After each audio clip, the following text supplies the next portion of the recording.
This is Undaunted.Life, a man's podcast. I'm your host, Kyle Thompson. Let's get into it. All right, guys, we got a special guest on the podcast today. He is Dan Henderson. So he is a retired MMA fighter who previously fought in the UFC, Pride, and Strikeforce. So he was actually the first fighter, guys, in MMA history to be a two-division champion of a major MMA promotion while he simultaneously held the Pride Middleweight Championship and Welterweight Championship belts. So middleweight at the time was 205 and welterweight was 183. And so he was also the last light heavyweight champion for Strikeforce in their history. So this dude has wins over guys like Fedor Emelianenko, Wanderlei Silva, Shogun Rua, Vitor Belfort, Rich Franklin, Michael Bisping, Big Nog, Renzo Gracie, Carlos Newton, and many, many others. And in addition to that, most people kind of forget the guy was a two-time Olympian. So he represented the United States as a member of the Greco-Roman wrestling team in 1992 in Barcelona and 1996 in Atlanta. So we talk about a whole bunch of stuff in this podcast. And one of the things we talk about is, I guess, one of the highlights of his career, which would be his fight against Shogun Rua at UFC 139. That fight was actually inducted into the UFC's fight wing of their Hall of Fame. And so that's kind of his highlight. And in addition to that, he's got other things he's doing now in business. He's kind of looking to open up a brewery and restaurant and doing some things. He has a gym where he trains fighters. And he also just released this book here. It's called Hendo, the American Athlete. And so this book is really a breakdown of his career and his life. So it gets into his early life and his childhood. It gets into his wrestling career and everything that he went through, trying to become an Olympian and then trying to win a gold medal. And then we get into his MMA career as well in the book. But in this interview today, we kind of follow the same cadence as the book. We talk about what it was like growing up with a very athletic and tough father and an athletic and more naturally athletic older brother, why he was drawn to wrestling, why Greco. When did he realize he had what it took to potentially be an Olympian? Okay, now he's an Olympian. You know, how does he get to becoming a gold medalist? And he didn't win the gold medal, so how does he deal with that? And then his trajectory changing and becoming an MMA fighter, right? But he's fighting MMA in the early days, in the 90s, where you're having to fight multiple times in one night. There's not always a lot of money. He was doing that while still trying to be an Olympian and make the Olympic squad and do all those different things. But he burns his ships at the age of 30, and we talk about that, and he goes full bore into MMA. And guys, we go through his times in his career. We had to fight 3 times in one night. We talk about what he did in Pride. His first fight in Pride was against Wanderlei Silva, and that was his first loss. We talk about how he got the nickname the H-Bomb for his right hand. We talk about when he wins the 2005 Welterweight Grand Prix, becomes a world champion. We talk about when he gets his second belt. And then we break down all these fights that you guys would remember. His fight against Michael Bisping, which is still to this day my favorite knockout of all time, was when he knocked out Michael Bisping at UFC 100. Greatest KO probably in UFC history. But then we talk about when he fought Fedor and when he fought Shogun, and they had, one of the greatest fights of all time, the fight I mentioned that's been inducted in the Hall of Fame. We talked about the end of his career and fighting Michael Bisping again and retiring. And then we also talked about his faith, because he mentions a few times in the book just very little things about his faith. And so I asked him a few questions about that and kind of put him on the spot. So that's towards the end of the interview. So you guys should definitely stick around and check that part of it out. But then at the end, I asked him some kind of rapid fire lightning round questions about MMA. If he could only leave one fight for humanity, which one of his fights would he leave? If he could get one fight back, what's the number one fight? What was it like fighting against all those roided up fighters in Pride, especially, and then also in UFC before USADA came in? Guys, we went everywhere in this conversation. I'm so thrilled that he spent so much time with us and was so patient with everything. We actually had to reschedule this once because some things got messed up that was outside of both of our controls. But he's a stand-up dude. He's a very awesome guy to talk to, and he's one of my favorite fighters of all time. So I feel thrilled that I got the chance to talk to him. So I'm not going to keep him from you any longer. So without further ado, let's get into it. Dan Henderson, welcome to Undaunted.Life, a man's podcast. Well, thank you. I'm excited to have you on. Now, I will tell you, I forgot one thing that I left downstairs, but you were the inspiration behind my jiu-jitsu mouth guard because it's red, white, and blue, just like what you wore back in Pride. So I was going to toss that in, but it would have made people hard to hear me for the rest of the interview, so we don't got to do all that. But we're going to dive in to a lot of your story and talk about a lot of different things today. You really go into a lot of detail in your new book, Hendo, the American Athlete. It's a fantastic book. I just finished it last week. So we're not really going to be digging into everything because you do such a good job detailing it in the book. But let's just go ahead and start in your early life. So let's talk about growing up, Dan Henderson. You had kind of a rough and tough father who was a really good athlete, in really good shape. You had an older brother that was seen kind of as like the natural stud athlete of the family. But let's just start with your childhood. We'll work from there. Yeah, I mean, that's pretty much it. I think when I first started wrestling, I didn't, my dad had brought me to a wrestling tournament. I don't think I had ever been to practice before. And I think the first time I went, I was just watched my brother wrestle, I think he got beat pretty good by this other kid that was phenomenal, and I didn't know what to think of it. Then the next time I went, I was the one wrestling also, and I think it was after that we started doing the practices and started learning moves. But I was 5 years old, so I mean it's all just fun at that point. Right. But yeah, I mean it was just my dad kind of pushing us into wrestling, and we played other sports also, but wrestling's kind of what I gravitated towards as I got older. Okay, so let's talk about that gravitation, because I just talked about recently how I played baseball and wrestled growing up, but way more baseball than wrestling. But baseball practice was boring. It was, you took outfield, you went and took your cuts. You had to put 2 bunts down, and then you got your 10 cuts, and you did some drills and all that. But, we would complain if we had to run foul poles at the end of practice, right? But then you go to wrestling practice and you feel like you're going to die every single day. You don't, but you just feel like you're going to die. It's this competition, and they're pushing you at the end of class, and you're burning out and all that stuff. So a lot of kids, especially now, Dan, they're going to gravitate towards the easier sport. Now, baseball is really, really hard, takes a lot of skill, but you say that you kind of more so gravitated towards the wrestling side. Why do you think that is? I think a lot of it had to do with, a coach's opinion. If one kid's better than the other kid in baseball, they don't really go head to head so Right. much, and you know and until you get to high school, most of the time the coaches definitely, and probably in high school also, but they definitely kind of or favor some of the kids that, or maybe their friends kids or whatever else, but I just didn't like that. I knew that I was better than some kids, but I just wasn't playing. And in wrestling, I didn't have that problem. If I beat the kid, then I made the team, or we both go to the tournament and I'm the one that wins, type of thing. So I had, it's not like you're sitting on the bench in wrestling based on the fact that somebody's friends with the coach. One, with baseball, there's no way to settle who's better, because you can't both bat at the same time and to hit against the same pitcher, same pitches, and all that type of thing. But in the room, it's like, well, got 2 kids at this weight, so y'all are going to wrestle 3 times, and first one to win 2. Like you're on the team, you got the spot.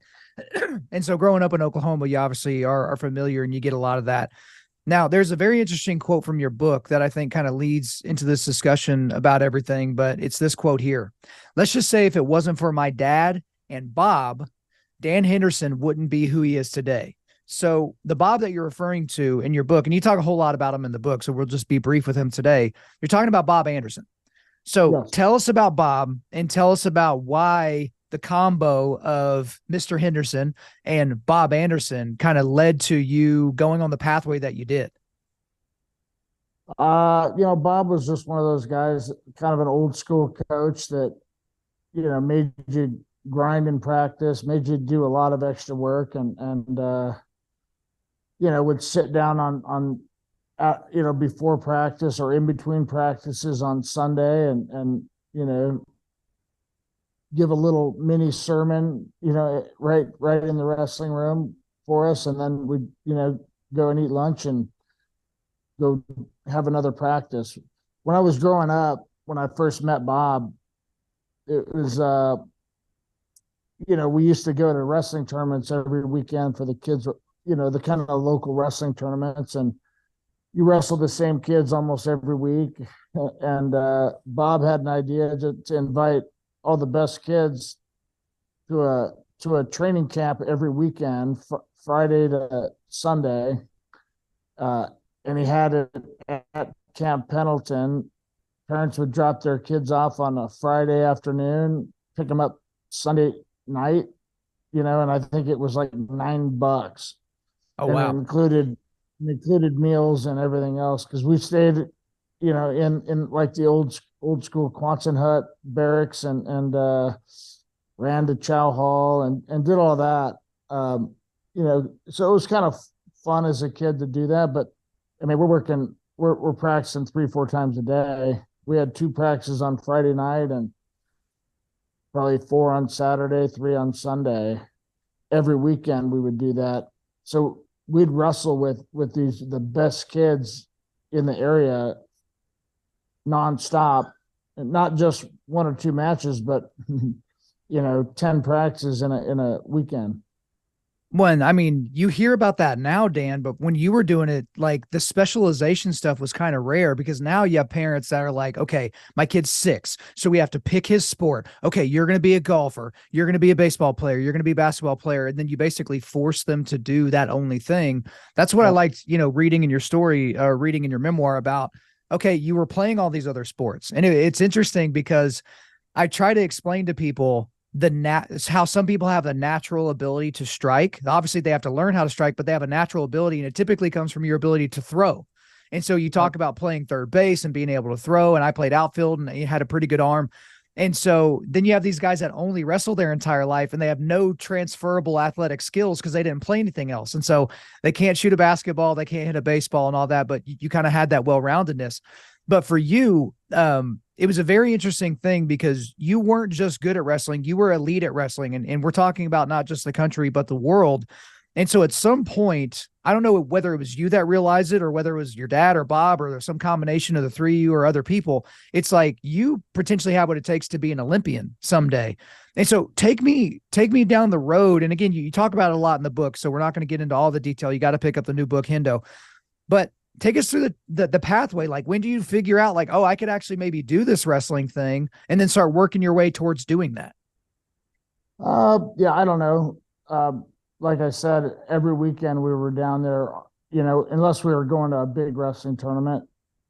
And I think in 1984, and my dad had coached wrestling teams over, kind of like exchange programs where they go to Europe and they take a bunch of high school age kids and get to wrestle over there and kind of get to see a different part of the world at the same time. And so he kind of had some friends, the other coaches from Sweden and Amsterdam. And when the 84 Olympics were in LA, which was, an hour and a half from where I lived, a bunch of those people came to watch the Olympics and watch the wrestling at the Olympics. So I got to go and it was a pretty neat experience to watch that happen. And I think that's when the bug got in me. And I was 14 years old at that point, and the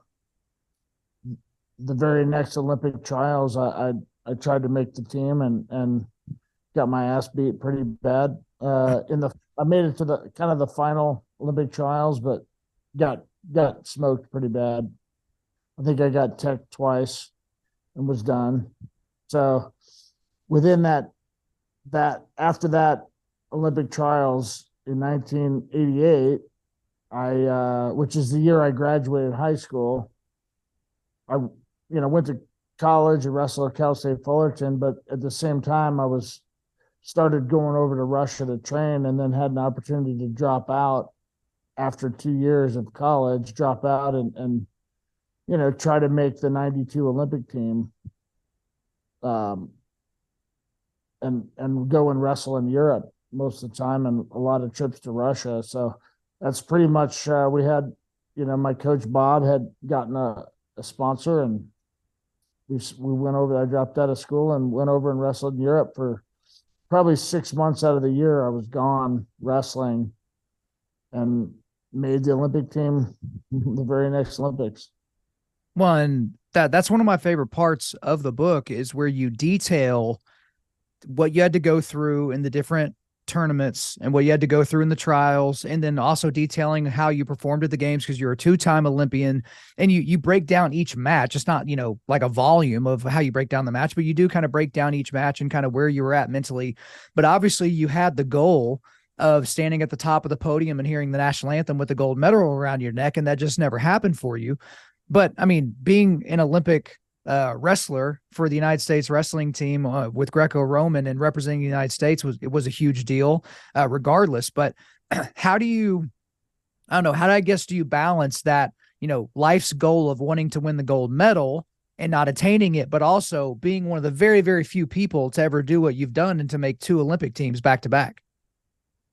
Yeah, I don't know. I mean, obviously, I still had that goal after I didn't get a medal at the first Olympics. I had that goal and continued to wrestle, and I think I had gotten a reconstructive shoulder surgery, a year after those Olympics in Barcelona, and I had gone back to ASU. While I was at the Olympics, the new wrestling coach at ASU, Leroy Smith, Oklahoma boy. Yeah. Recruited me to go to ASU my last year of eligibility. So I went there, and I wasn't overly fond of collegiate wrestling. The style just was a little too slow, and yeah, I don't know. It just wasn't my thing. I like to score points, and college wrestling wasn't that way. So yeah, I just kept on going, and still had that goal to win a medal, made the next Olympic teams, and still didn't achieve my goal. So I tried for a third team, but didn't make the team. But the interesting thing about how you described in the book as well is most people don't have the foggiest idea how Olympians are paid, how they take care of their training, how they take care of their coaches, how they travel, what it's like in the Olympic Village. And so again, guys, plugging Hendo, the book, you have to make sure you go and check that out, because you give some behind the scenes ideas of stuff that was just shocking to read, because, you see the commercials and you see the stuff on television, and it's like, okay, it's not always that way for every Olympic athlete, but you're still on this pathway to trying to develop yourself to where you can attain your goal of being an Olympic champion.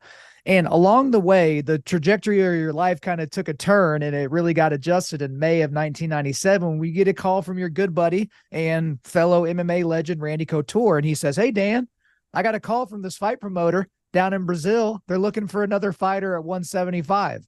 So take us through that phone call, because obviously you and Randy are good buddies. You've trained a lot in wrestling. Like you trust each other implicitly, but he just gives you this random call. Hey, let's fly to another country. They need another fighter. What was that like? Well, I mean, it was a little bit out of the blue, because I mean, we had watched a number of the UFCs up to that point, and thought that it might be fun to try, but might be good at it. Not sure about going against those big 300 pounders. Randy was a little bit bigger than me, like 15, 20 pounds, one weight class up. So, I guess it wasn't as bad for him, but I didn't realize he had put an application in to fight in the UFC, and he got denied, I guess, and then he decided he was going to do this tournament down in Brazil at a heavyweight tournament. And I believe Randleman was in that tournament as well, and asked me if I wanted to do the lighter weight tournament. I said, sure, why not? And 2 weeks later, I was down in Brazil fighting. And so you're in Brazil, you're fighting a guy named Crezio de Souza, and it's June 15th in 1997. And the thing is what people don't understand about wrestlers as well is you're competing constantly. Competition is not like a foreign concept to you. Like, yeah, you get nervous, but you're competing so often in the room and at tournaments where it's like, if you get nervous all the time, like you'll just spontaneously combust at some point. You're not going to make it. But I was interested to see in your book, when you're talking about warming up for your very first MMA fight, how you weren't really nervous, but then as you were getting closer to the cage and as you got in there, it's like, oh crap, like, what am I doing here? So just take us through your mindset of that first fight, because it's like, it's fighting, wrestling is kind of like that, but it just felt different to you, at least. Right. No, for sure. And when I got down to Brazil, I was hearing stories about, I don't know if it's still a big rivalry, but, but the striking guys against the grappling guys always had Hmm. kind of rivalry. And in one of their MMA fights they had down there, one of them got stabbed through the cage by somebody outside of the cage. And I'm Yeah. hearing stories and saying, holy shit, which I've never done this before, and it was a little bit unsettling, but it's like going to watch Jaws and then going out in the ocean. Right. You feel a little nervous, but more than likely the shark's not going to be there. But yeah, so yeah, I went out there, and as I'm getting into the cage and they're shutting the door, I'm like, what the fuck did I get myself into? Yeah, I mean, and I was, the referee said, you ready, and go. And it all went away real quick. It was just instinctual after that. Well, it's interesting you use the word instinctual. I can't remember if you use that word in your book, but it's like it's obvious that that's how it went because you fought two times that day and you won the first fight TKO and the second fight by a guillotine, which kind of leads me to the next thing. When people just get into MMA in the last few years, like maybe they like Brock Lesnar or Ronda Rousey or Conor McGregor, and so they just get into the sport. They don't really realize what it was like in the 90s and early 2000s. And I guess the best way to talk about that would be going to when you fought for rings over in Japan. So this is King of Kings in 1999. And so this is 99, 2000. I can't remember what, but it was a 32-man open weight class tournament. So in order to win it all, you had to fight and win 3 times in a single night. And again, you have guys that will go through they'll fight twice a year now, and you're fighting, 3 times in a night. You got a bad knee injury in the second fight against Big Nog, a fight that you won. You know, you only had like 20 minutes of rest between your semifinal and the final against Babalu. And it's just like, no, just take us through the old school mindset. Because I talked to Nate Marquardt about the same thing, and people just don't quite get how insane it was for y'all to perform at such a high level, realizing that if you get into a dogfight in your first fight, like the odds of you making it to the end of the night just like basically went out the window. So just take us through the early days, man. Well, yeah, I mean, and it was actually 5 fights, but 2 of them were at the first event, and that was at the end of '99. Mm. And so they did two of the half the bracket went and fought twice in a night. Then they did the other half of the bracket twice in a night. And then all 8 guys that made it to the finals fought, and I fought 3 times in a night. Mm. And yeah, it was definitely tough. They did kind of change the rules a little bit for the tournament. Basically, it was 2 5-minute, kind of like they do the Ultimate Fighter, 2 5s, and if it's a Mm. draw, they'll go a third. Um, and I did go the distance with everybody in the tournament, with the exception of my first fight, and he was a Greco heavyweight or 220-pound heavyweight wrestler that I think medaled in the worlds, and yeah, he was the biggest pussy I fought out of all of them. I don't know. I was shocked. I think I kneed him in the ribs, and he, kind of went down and tapped out fairly early. But yeah, and it was and I don't know if I said this in my book, but I had never even sparred before. And that when I did that tournament, that was the first time I sparred in practice Mm. for that. I'd already fought in that tournament in Brazil, already fought in the UFC at that point, and then did this tournament and decided I should maybe try sparring in practice. So that helped quite a bit. Yeah, I can imagine. But being a wrestler and used to wrestling 5 times in a weekend, and not much break sometimes is the reason why it was a lot easier for me to do those tournaments.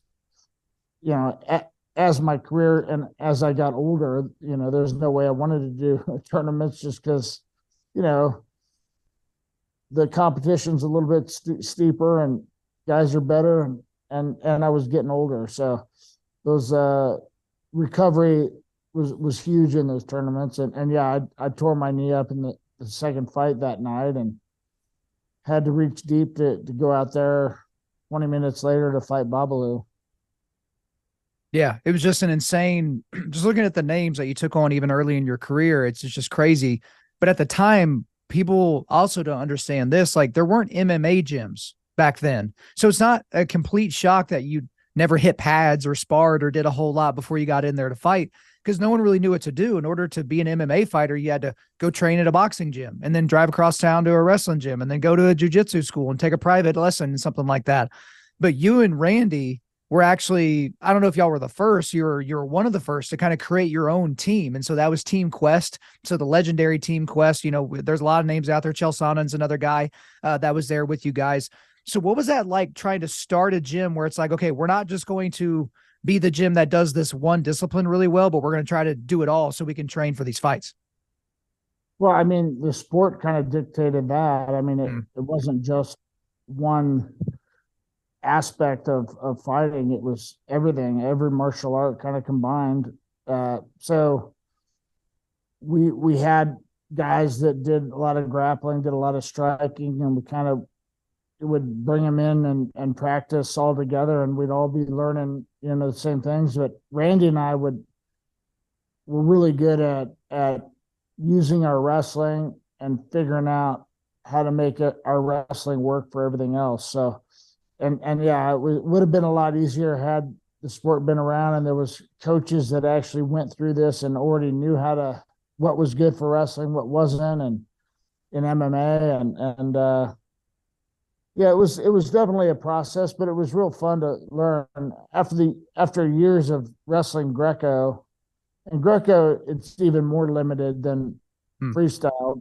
You don't have leg attacks. You can't grab legs, and it's mostly upper body. And it got pretty redundant in practice every day. So as soon as I started MMA practice or training, it was so fun to learn all this new stuff and submissions, and we weren't allowed to do that stuff in wrestling. And I think that's what slowly developed in me was the love of the sport because of how fun and exciting it was.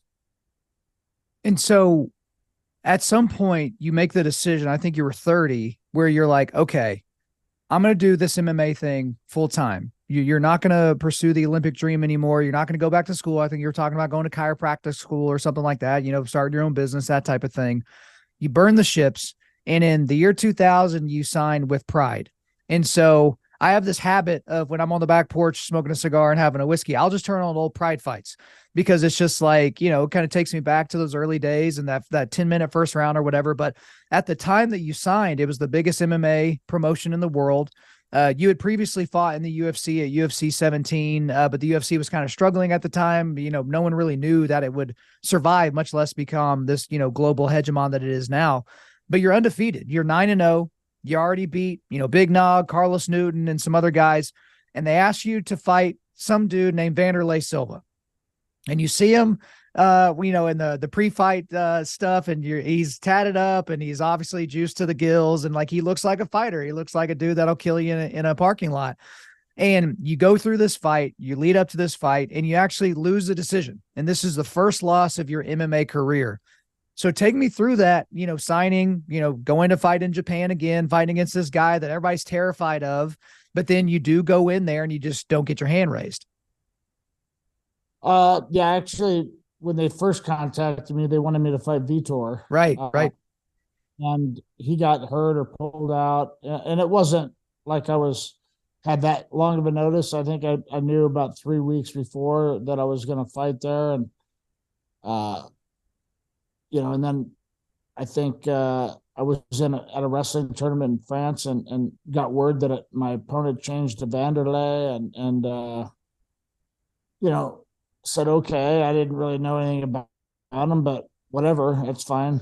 They were paying me, so I was going to go make some money and hopefully beat somebody up. And I got home and I ended up having strep throat at the end of that. And I really didn't have, and I had like 10 days at home and I was pretty much wiped out for at least a week of that 10 days. So it really set my conditioning back a little bit. And, in that fight, there was a lot of action when I fought Wanderlei. And when I showed up at the hotel, I saw him walk by, tattoos on the back of his head. And, I'm like, what the fuck? That's who I'm fighting. So I was like, all right, but I don't get intimidated easy. So I've been there and done that with scary looking guys, and they're not so scary once you get a hold of them. So, but yeah, I came out and kind of smashed Wanderlei's eye pretty good, and I remember in that fight he kind of and the rules were kind of goofy for that event. They didn't allow knees to the head when you were face down on the ground. But if the guy was face up, you could soccer kick him, stomp him, whatever. I think their mentality was if he's face up, he could see it coming and, move out of the way maybe. But if he's face down, he won't. But Wanderlei threw an illegal knee to my head when I was face down, and they stopped it. And then they told me that if I didn't continue, I'd lose the fight. Not that I was thinking about not continuing, but I was seeing a little bit blurry at that point. But I got up and finished the fight. But yeah, I was. I think the last half of that fight, I spent a decent amount of time on my back with Wanderlei above me, trying to soccer kick and head stomp me while he's holding onto the ropes. Well, and that's the other thing that's kind of shocking to people when they watch some of these old fights, especially the soccer kicks, which I don't actually know why that's not super legal considering some of the other things that can be done, like, flying knees and different things like that. But, to each their own. But after that fight, you go on a nice little run and you beat some guys. And as you're beating guys, like you're bludgeoning them, you're knocking them out. And so this is when you actually get a nickname for one of your body parts, and it's your right hand. And so you get the nickname the H-bomb. And so that's from legendary Pride commentator Mauro. And he basically called it the H-bomb. And the thing is like nobody was really expecting it, right? Because you're the Greco-Olympian, right? No one's expecting overhand rights. No one's expecting these uppercuts. No one's expecting you to have that. But the thing is when you connected, Dan, people would just turn off. And I mean, you knocked out Renzo in the fight right after you lost to Wanderlei. And it was just, you have these brutal knockouts. So I guess for you, when did you realize you had that? Because you look at a guy right now, like a dominant wrestler, like a Colby Covington, he's never going to knock anybody out. He's going to have to punch you 100 times and just overwhelm you with his pressure and his pace in order to get you out of there. Otherwise, he's just going to have to fight you for 25 minutes. But for you, it's like you can look for one shot, land it, and then the fight's over. So take us through that. Yeah, it was definitely a nice thing to have, but I didn't realize, how hard I hit, especially when I first started. I told you we never sparred, and then I would hit pads and they'd say, oh, you hit pretty hard. But you don't know what that means. I hit pretty hard. Okay. But until you start sparring and kind of reacting to punches coming at you with your own offense and kind of setting up certain shots and trying to figure out where to put those punches and where to put that power. That's when I slowly started putting it together with being able to land my power in the right spots. And, before that, I was throwing hard punches, but they just weren't going to the right places. And that fight against Renzo Gracie, I practiced with big gloves on while I had other guys with the little gloves on trying to take me down the whole time, because I figured as soon as I hit him once or twice, he would just try to take me down the whole time. And that's basically what happened. And I was practicing catching guys on the way in, and it went exactly to how I planned it would go, which is rare. Right. Well, you said it great. That's a great arrow to have in your quiver, because a lot of guys don't have that. Again, like a Max Holloway or some of these guys, they just have to really throw punches and bunches and land a whole bunch. But I want to fast forward to 2005 when you are in the Pride Welterweight Grand Prix. And so that's not 170 pounds. That was 183 pounds at the time. So you get a couple of KOs in September of that year, which gets you into the championship fight on New Year's Eve. So you're going to be fighting against Murilo Bustamante. And so, again, you go into all this detail in the book. So it's going to seem like I'm just casually passing over this. But again, you got to pick up the book for all this detail. The fight does go the distance. You win via split decision. And at that exact moment, you're a world champion. And I want to read this quote from you from your book here. I heard the ring announcer scream, "Dan Henderson." And it dawned on me that I had finally won the first championship belt in my career. I had reached one of my mixed martial arts goals. I could check world champion off of that list.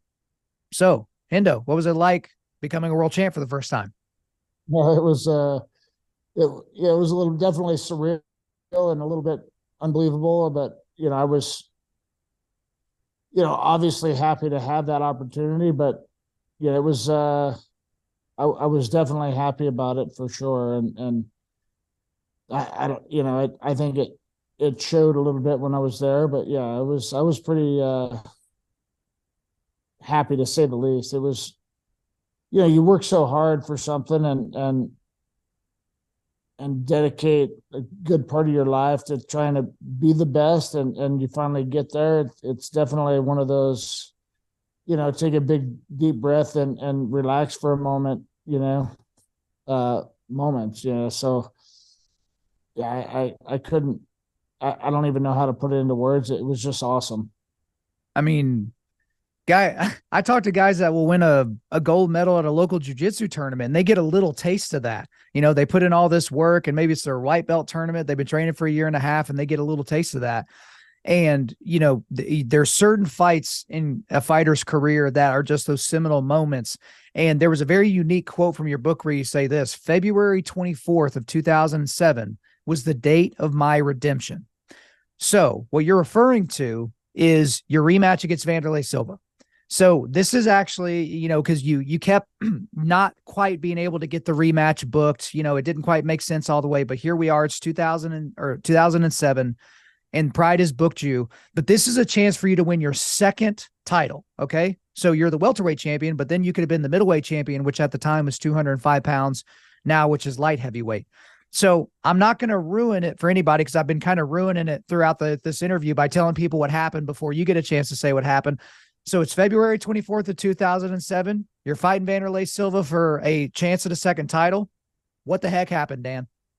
Well, honestly, when they first called me, and this was when Pride came to America. They had shows in Vegas, and I fought Vitor the first time they came, and at light heavy, or they called it middleweight, and then they called me up for the next show. They wanted me to fight Wanderlei. I was like, okay, no problem. I would love to, because I was waiting for my chance to fight him again, and I would always lose, right, and he had the title for about 5 years at that point. And I'd always kind of have a loss right before I'd have that title shot opportunity. So I said, for sure, I'll do the fight. And then I had to call him back or text him or email him, a couple of days later. I was thinking about it, because they're known for doing fights with their champion that are non-title fights with guys that are in different weight classes or whatever. So I was like, well, is this for the title? Not that it mattered, because I said, yeah, no matter what. And they're like, yeah, it's for the title. I was like, oh, awesome. So, and then I go out there and had a pretty good fight and caught him and knocked him out, and won the second belt. And at the time, I knew it was a big deal, but that I had two belts, at the same time. But it was one of those things where, what's next? What am I going to do next? And I didn't know that it was such a huge thing to have, that nobody's ever done and nobody did for a long time after that. So to have those two belts was pretty awesome, and to knock Wanderlei out the way I did was, definitely one of my top two fights as far as a feeling of accomplishment for sure. It probably is the top based on just getting that belt, but the Fedor fight is the other one that's close to that. But yeah.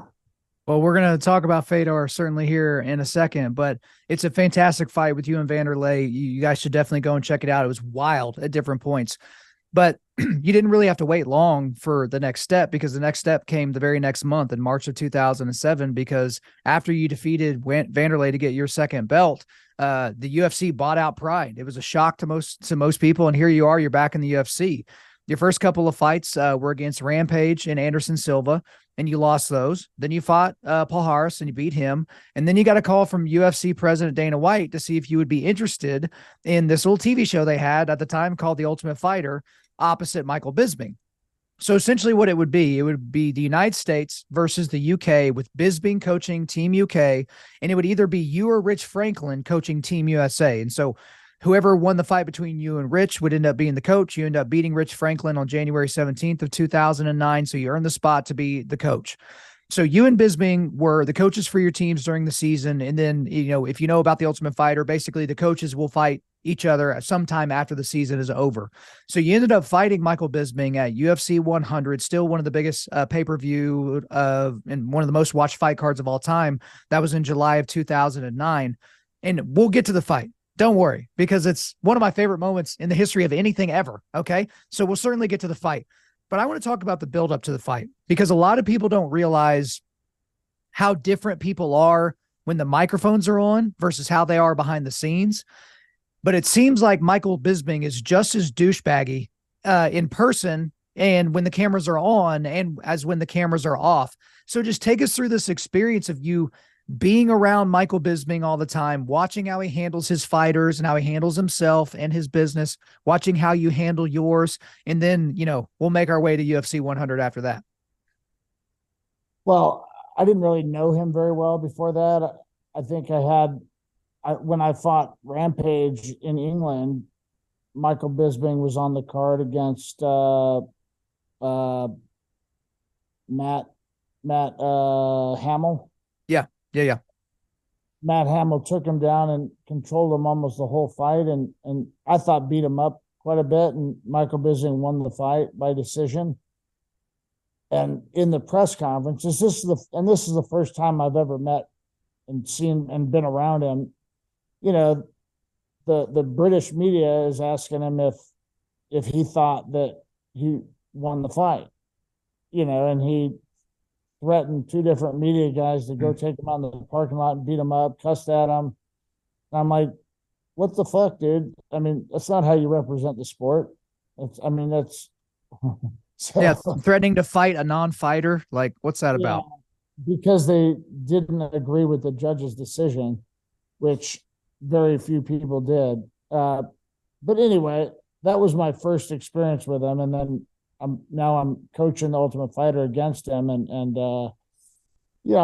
he and that's, I guess, one thing that you got to respect about the guy. It's not like he's got a fake persona on camera and off camera. He's the same guy no matter what, and he just douchebag is the word I think I used on the show for him, but I think since then he's kind of grown up a little bit, but he likes to talk. He certainly likes to talk, and he thinks of himself as a savant in that area, even though whenever he's commentating, I have this tendency to put my my television on mute. But let's go ahead and get to UFC 100 in July of 2009. There's a lot of anticipation for the fight card, right? Because GSP's on it, Brock Lesnar's on it. It's, UFC 100, right? You're the third fight of the main event, or a third fight of the main card, rather. And there's so much anticipation, because I remember watching every single episode of that season of The Ultimate Fighter. And I'm just like, I remember like when you kind of switch practice up, you wanted to do a different practice time, and he throws a little hissy fit. Oh, you can't do that, Dan. And, just all this stuff. And like, it was just like, oh my God, I so badly want Dan Henderson to separate Michael Bisping from his consciousness. I really, really super duper hope it happens. Like, I was looking forward to the other fights because at the time GSP was probably my favorite fighter, but I was really, really looking forward to that.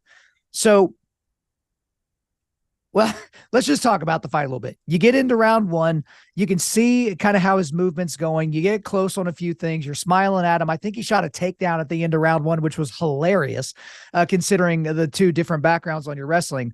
But then we go into round two, and there's a quote from the book that I want to read here. He made the fatal mistake of moving to his left and right into maybe the cleanest, hardest overhand right in MMA history. And it's so funny because I rewatched the fight just a week ago, Dan. At the very beginning of the fight, Joe Rogan is saying things like, oh, yeah, I don't really know how Dan Henderson's going to be able to handle the pressure and the pace and blah, blah, blah. And then I think Goldberg was like, Joe, Bisping keeps circling to his left. He's circling into the H-bomb. And Joe's like, yeah, he's going to have to be careful. And then in round two, like the perfect connection of perfect connections happened. You throw a little inside leg kick, and then you just throw the entire planet's worth of energy into one motion and connect it with Bisping's face. And then you followed it with a Superman punch, technically, which ended up being your logo for one of your businesses. And it's still my favorite moment in all the moments of 30 years of MMA and different things like that. It's my single favorite moment because of how much I wanted it to happen. And so how did it feel to you? Because I didn't think you were going to say Fedor earlier. I thought you were going to say the Bisping one was the most satisfying because of, all the talk and all the everything else. But let's talk about Bisping and that knockout. Yeah, I mean, obviously I enjoyed it more than anybody because I got to do it. But yeah, you're not alone in how you feel because almost every day, no matter where I'm at, someone comes up to me and says, "Thank you for knocking out Bisping." That was my favorite, or almost every single day, no matter where I'm at, someone says that, and so you're definitely not alone in your thoughts on that one. But I said that Fedor was a close second. It was more about accomplishing something big. I mean, I knew I was going to go in there and destroy Bisping, and I didn't think he was going to be able to handle me and my style and my power. So I knew that he had good cardio, and that's about the only thing that he was good at. So for me, knocking out a guy like Fedor or Wanderlei was a much bigger accomplishment at the time. Bisping hadn't become champ yet. He hadn't, he had a pretty good record, but he hadn't really gotten up higher in the ranks and defeated some good guys yet.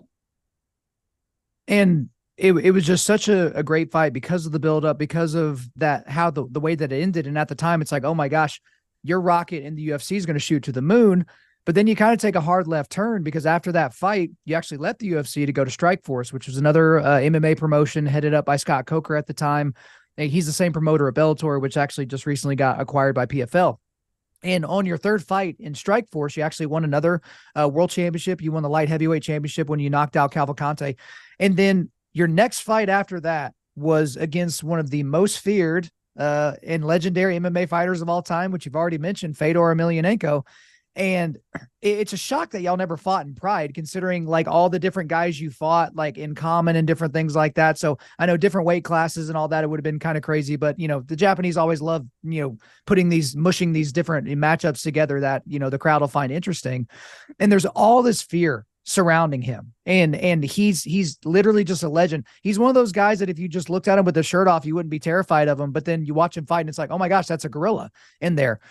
But talk to me about how you were feeling going into that fight against him, because at this point, neither one of y'all had ever been finished. Everyone's like, oh, this is just going to be a 5-round, rock'em sock'em robots, and we'll see how it goes at the end. And then I'll let you tell everybody how it ended. Yeah, I mean, I know going into that fight, my wife and every one of my friends and corners, were a lot more nervous than they normally. Yeah. And me, I was just me. I was the same. I wasn't nervous about it. I kind of knew that, I had to do certain things. I didn't want to just go out there and play rock'em sock'em robot with him. I just, wanted to kind of control him in the clinch and beat him up a little bit. And that kind of went out the window a little bit when he came out just trying to knock my head off from right away. I think I stopped his assault when I was trying to touch gloves with him. He stopped and touched gloves, and then he tried to knock my head off. But he was going after me, and I think I landed a left hook right towards that first flurry and hit and backed him up, and I remember in that moment in the fight just kind of pressuring him after that. And, I think that's when he figured out that the little guy can hit hard too, so he's definitely, and in my mind, I respected him quite a bit as a fighter and what he had accomplished and how he carried himself and never talked shit, just went out and got the job done and usually got it done pretty quickly. So yeah, it was definitely, like I said, one of the top couple feeling of accomplishments that I've had in my career for sure. Well, take us through the finish, Dan, because it was interesting because you got hurt and it all happened so quick. I just rewatched it here again recently because I remember it being quick, but I don't remember it being that quick. So you get hurt, you're down. He follows up. It looks like he's about to end the fight. And you do what I can only describe. So people that have trained jiu-jitsu, if you've trained jiu-jitsu for 2 weeks, you basically used that little sweep that you did. Like you basically just went under his arm. You kind of kicked his butt to move his weight up a little bit. And almost inexplicably, he kind of goes almost on all fours. He kind of posts his hands out really, really wide. And then you hit him with that shot. So tell me what you saw in that moment, because, well, did you see anything? Like, were you on Queer Street? Because he hit you hard and he followed up. You know what I mean? He was coming at me pretty hard when we were standing, and I was kind of bent over and backing up at the same time. And I think because I was a little bit bent over, his punch kind of grazed me. And I think it cut me open a little bit, but it didn't knock me silly at all. It knocked me on my ass. And then I see him coming at me, and I'm trying to grab a single leg, trying to do something, and he just gets on top trying to flurry. But I wasn't really hurt that bad at all. It was more about him just bum rushing me and knocking me off balance, and it set me on my ass. But I'd like to get like a single leg in there and or just an underhook and kind of throw him by, or pull the single leg to where I'm pulling on his ass so it make his weight go on his hands. And he was kind of off balance trying to punch me so hard that he didn't have his weight set back to where he could have a good balance. So I just made him have to put his hands down on the mat as I popped out the side. And it's not like you practice that punch in practice very often at all. But I just threw a punch towards his face up under his armpit from the back and hit it in the right spot, I guess, because he face planted on the mat. I mean, it was incredible. And again, to people that have continued watching Fedor's career, like, he's been turned off several more times since then. But at the time, people were talking about it like, whatever's harder than granite, that was what Fedor's chin was. It was like, this guy's not capable of being finished. And then you finished him in such spectacular fashion, which was incredible. But after that fight with Fedor, Strikeforce folds. Okay. So here you are, you find yourself back in the UFC. And so you just, the UFC bottom. yeah. And so here we go. Strikeforce is absorbed just like Pride was. And so this is like, I think, your third stint in the UFC at that point. And so your first fight back in the UFC was against another Pride legend in Shogun Rua. And that was at UFC 139 in 2011. You had actually previously beaten his brother Ninja Rua back at Pride 17 in 2001. So that was pretty interesting. I didn't realize that until I read your book. But this was going to be a 5-round main event. And Dan, I've been a part of some fight cards where it's like, okay, here's two legends that we're going to put in a fight. And then it just ends up being a dud. It just sucks. And it's just like you're so excited because you're thinking about all the highlights for both guys and you think, oh, it's going to be fireworks. And then they go in there and maybe they're giving too much respect to one another. And then it just ends up being an awful fight. But what that fight ended up being is legitimately one of the single greatest fights in the history of MMA. So it was the fight of the year for 2011, but the fight actually was inducted into the fight wing of the UFC Hall of Fame. I think it was back in 2018. And so talk to us about going into that fight. Obviously, it was another shocking thing that you two hadn't locked horns before, considering the different places that y'all had fought and the places where you were there at the same time. What were you anticipating going into that fight? And then just take us through this just 5-round war that you both endured. Yeah, I mean, I think, and I don't know which one of his fights I was watching where, previous to that, he had, I think he might have been injured, coming off injury or something like that, and just didn't perform very well. And he kind of quit halfway through the fight and just got finished. And so, and I'm seeing that and I'm like, you know what? I'm gonna pressure him and beat on him a little bit, and I'm going to try to make him break and make him quit and finish him. And that was kind of my goal going into the fight. I knew that I had the capability of doing that, but I knew obviously he's been around a long time and a tough guy. So I kind of hurt him right at the beginning of the fight, cut him open, almost finished him, and used a lot of energy that first round. Then I think in the third round, I knocked him down and tried to finish him again and just used a lot of energy. And I don't know, for me, I threw a lot of punches in that fight compared to what I normally do. And that was, the first time that they did 5 rounds for just a main event. So I had to take into account that I had 2 extra rounds and needed to kind of be careful. But yeah, I tried to finish him so hard into that third round that, kind of shot my wad a little bit and was pretty tired after that. So he I let him get back in the fight. Just, he toughed through it and kept on going and definitely a lot tougher and I gave him a lot more respect after that fight for sure. He was tough. Yeah, and obviously at that point in his career, he had fought so many times. You assumed that he was tough, but like to exactly what you said, to see him kind of mentally check out of a fight previously to that, and then be so like his will to win that fight was so incredible. Now, you did end up winning the decision, and again, it's gone down in history as simply one of the greatest and most rewatchable fights of all time. And I mean, you were exhausted at the end. It was crazy watching in the 5th round. I think he got mount on you about 47 times, but it was just like one of those things. Like at that point, there was no sweeping, there was no takedown, there was no y'all were basically just surviving. And luckily for you, you ended up getting the decision. Right. And now after that, Dan, you go on kind of a who's who road of fighting, the elite names of MMA. So you fought Machida and then Rashad, Vitor again, Shogun again, DC, Mousasi, Tim Bosch, Vitor again, and then Hector Lombard.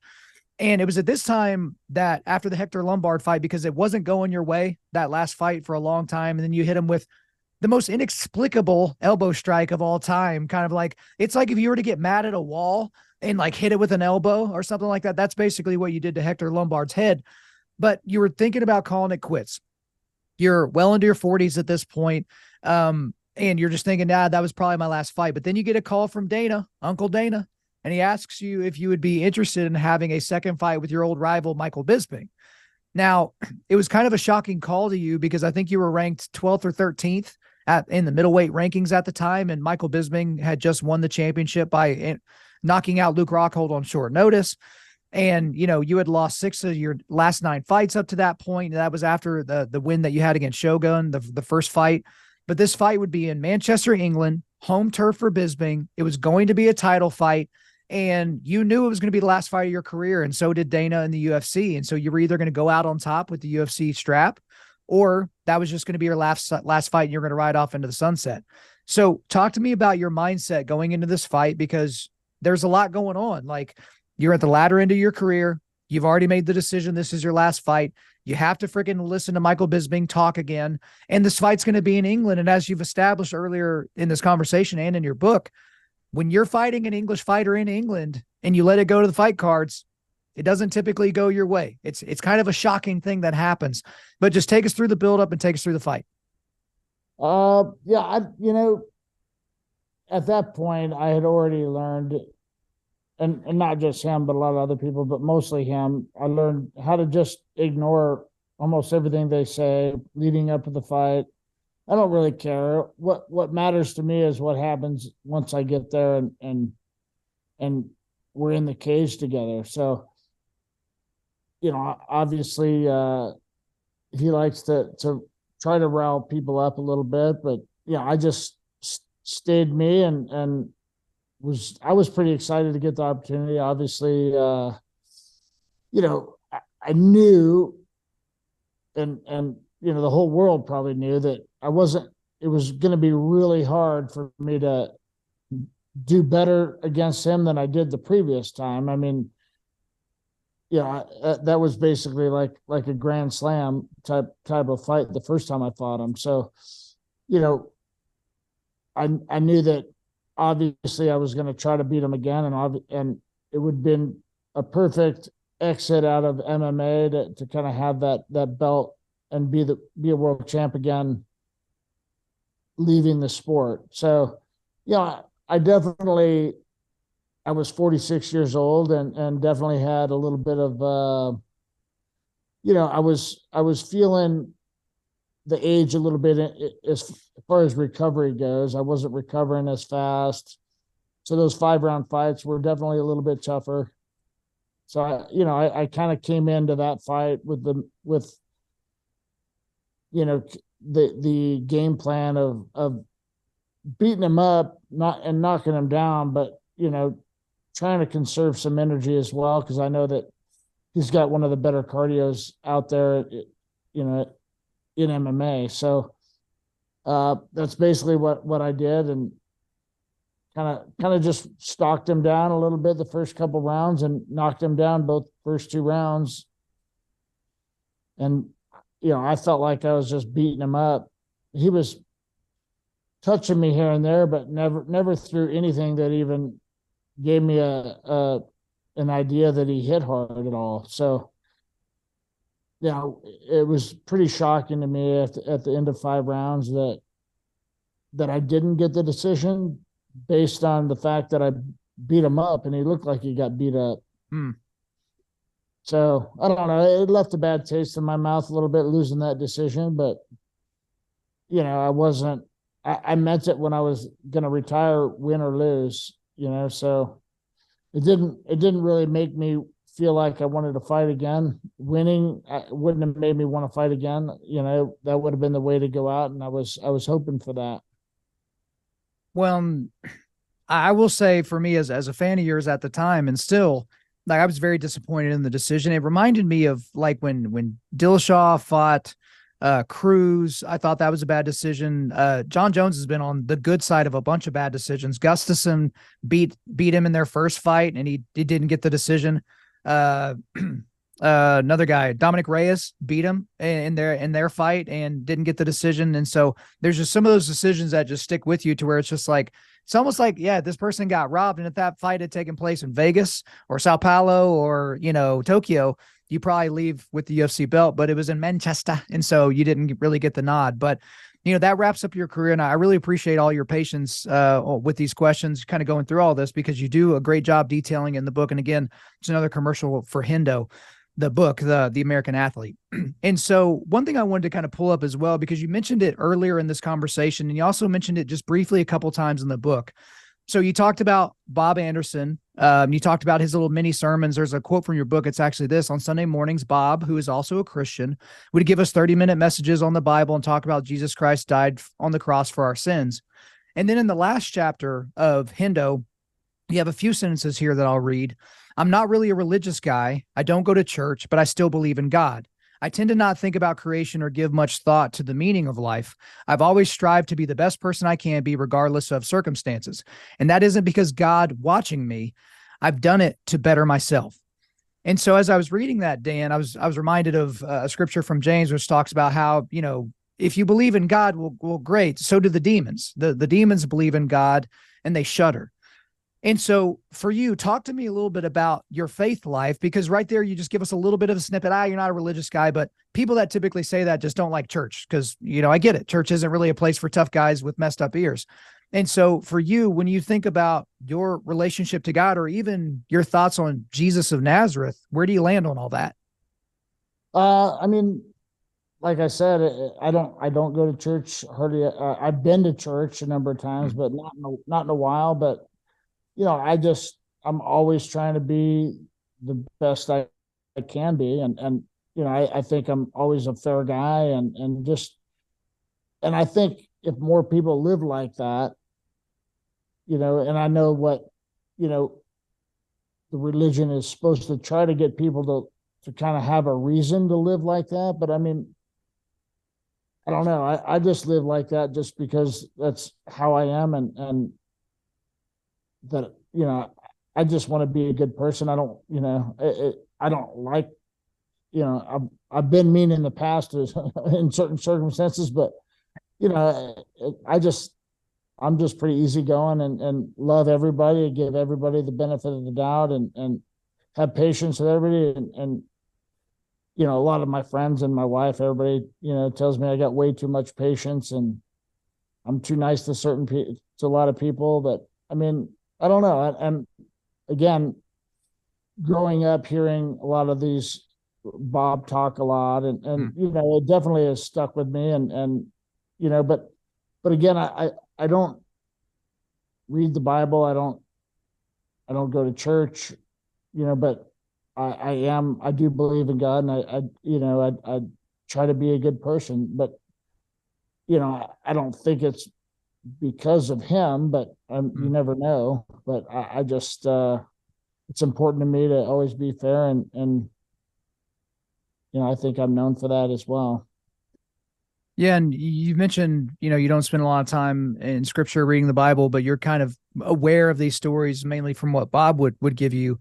If you do read the Bible, and the story of scripture is that none of us can ever be good enough before a holy and righteous God, that like even the best person was born into sin when they were born in this world. And so belief in God is an essential piece to a Christian walk, but it's what do you do with Jesus? Was this a real person? Did he really die on a cross, a Roman cross, 2,000 years ago? Did he really rise from the dead? And did that provide payment for all of our sin debt so that we could be before God?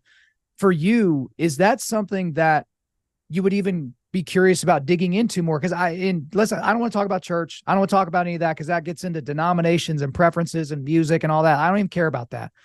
I care just specifically about, do you have faith that Jesus did that? Because if you don't, then you don't live a good life and, maybe you'll be right in the end. But specifically on the question, I guess, of the resurrection, is that something that you've ever really wanted to reckon with, to be like, okay, I want to get to pay dirt on this. I want to get to the foundation and figure out if I actually believe this or not.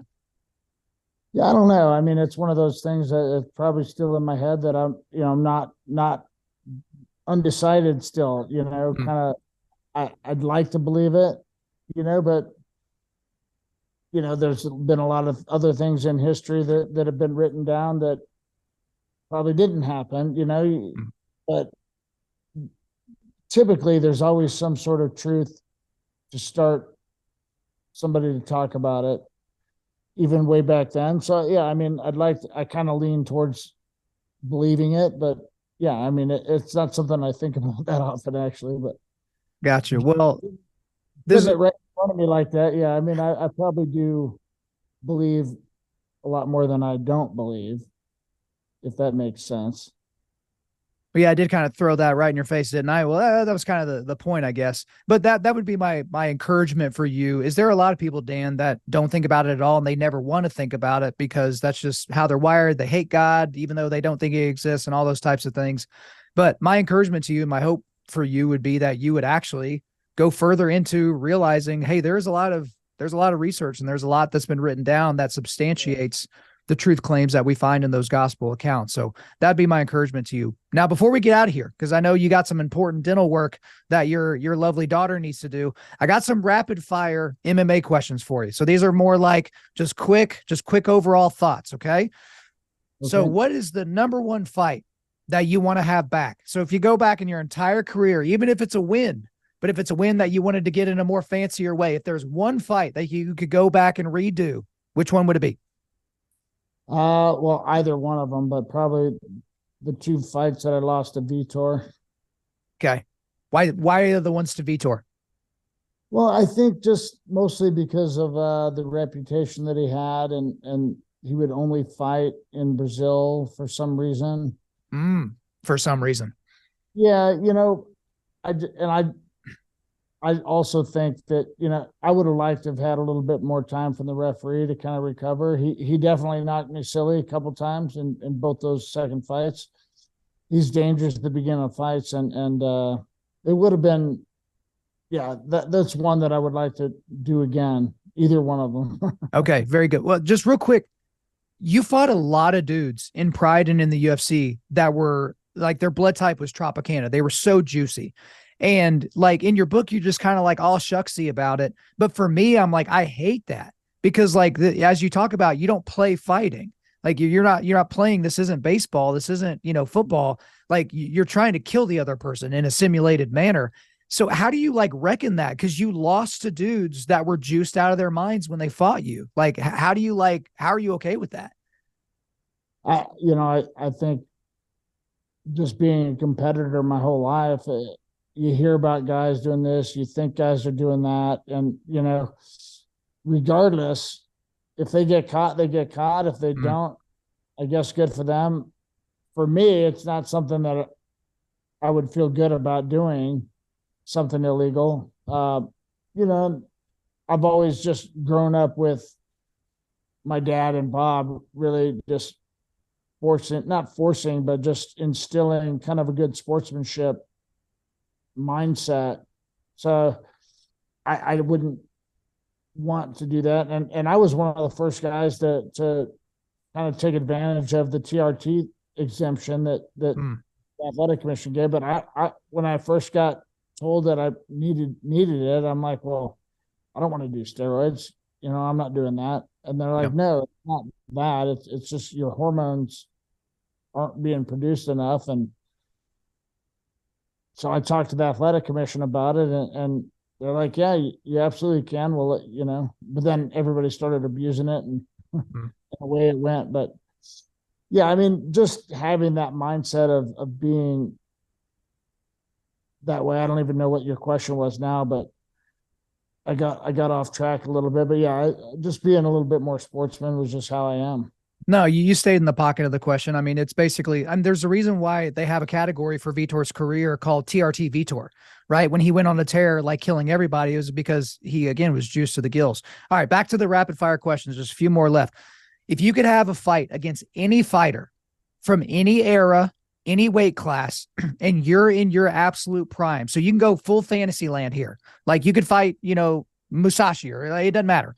If you could fight one fighter from any era, their prime versus your prime, who would it be?